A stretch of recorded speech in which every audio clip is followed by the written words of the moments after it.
Patrick McHenry is our keynote speaker, and he has just arrived. Our 10th District Congressman, Patrick.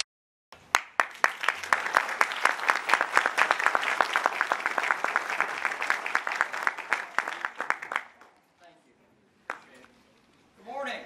Morning. Morning. How many candidates do we have in the crowd today? That is all the reason why I need to keep this brief, right? So we can hear from them. Thank you so much for being here. I'm joined today by my wife, who is in the back there. Wave, Julia. Julia and I have been married for almost 2 years now, and so being basically still newlyweds, that we get to travel around and we spend most nights together, both here and in Washington, which is good for both of us, as you know, with all that goes on in Washington. But Henry, I don't know if you saw this, but I'm on the Oversight and Government Reform Committee, and we had Secretary Chu, who's the Energy Secretary, before us, and I asked a series of questions about gas prices, and because it was a pretty angry exchange, they played it on Fox News a few times. Any of y'all see that? Yes. Well, I sometimes just speaking from your gut is the right thing to do, but I thought, well, with such a heavy subject, maybe I should just be a little lighthearted about it. And since Secretary Chu has seen gas prices double under his watch, I was going to start the questioning by just saying, Secretary Chu, what's wrong with you?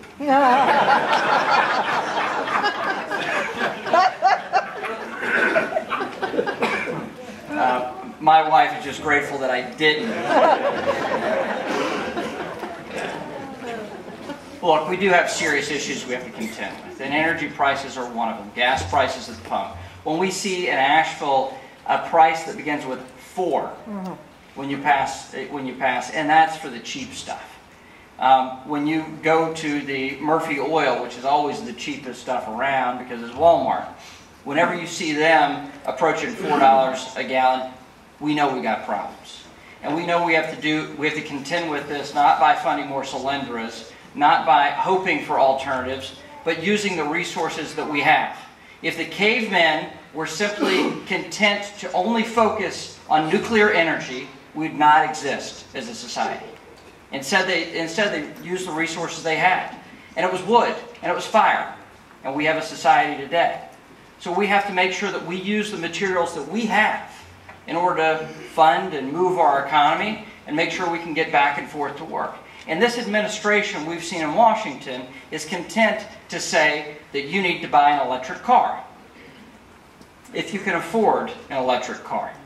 And if you have an employer who's wonderful enough to take an extension cord out and plug in your car so you can get home from work. This is the insanity of what we see in Washington policy. No offense to alternative energy.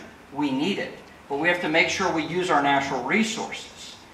Coal, natural gas, oil, wherever it may be, and use it so that we can become more energy independent.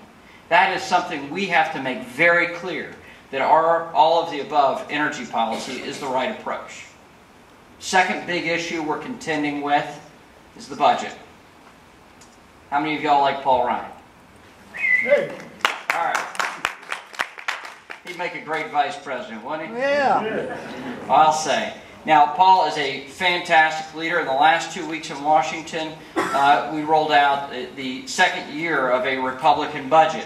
Now, we know Harry Reid and the Democrats in the Senate don't want to pass a budget. They know it's tough because their policies will lead us to bankruptcy. Their policies mean higher taxes. Their policies mean fewer choices for individuals. Their policies mean a larger and bigger government. But we put out our conservative principles. The Ryan budget balances. The Ryan budget pays off the national debt. The Ryan budget fixes Medicare. The Ryan budget gives us a 2-rate flat tax system. Now, we can have a debate about a fair tax or a flat tax. But once we get Obama out of the White House, then we can have that debate amongst ourselves on how we rewrite this tax code. But in the meantime, I want to say to you that we have the conservative alternatives, and we have to make sure that we take this case to the American people.